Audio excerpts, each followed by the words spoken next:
அப்ப பரிசுத்தாவி இல்லைன்னு எப்படி சொல்லுவ? பரிசுத்தாவியான ஒருத்த இருக்கிறார், வரத்தை நீ என்ன செய்யல, கிரியைக்குள்ள கொண்டு வரல. வேண்டாம் அது. ஏன்னா அது நடிக்கிறாங்க. இன்னைக்கு ஊர் உலகம்லாம் நடிச்சுக்கிட்டு இருக்குது.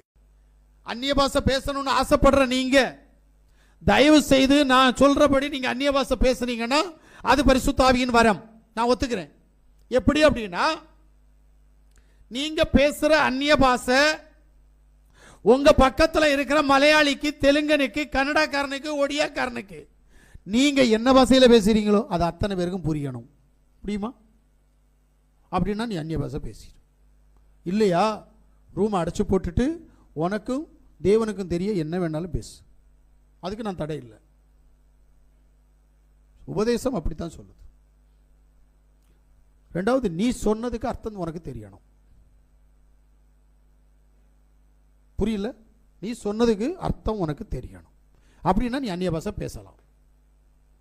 இந்த ரெண்டு விஷயமும் உங்கள்கிட்ட கரெக்டாக இருந்தீங்கன்னா பரிசுத்தாவி இருக்குன்னு சொல்லுவீங்களா? நான் சொல்றேன் இல்லை, இது மட்டும் இல்லை, இது வரும். ஆனா பரிசுத்தாவி உங்ககிட்ட இருக்குது. ஏன்னா யாசுவாவை மேசியா என்று விசுவாசிக்கிறாய். ஏன்னா இந்த உலகம் ஃபுல்லா கிறிஸ்து கிறிஸ்துன்னு சொல்லிட்டு இருக்குது.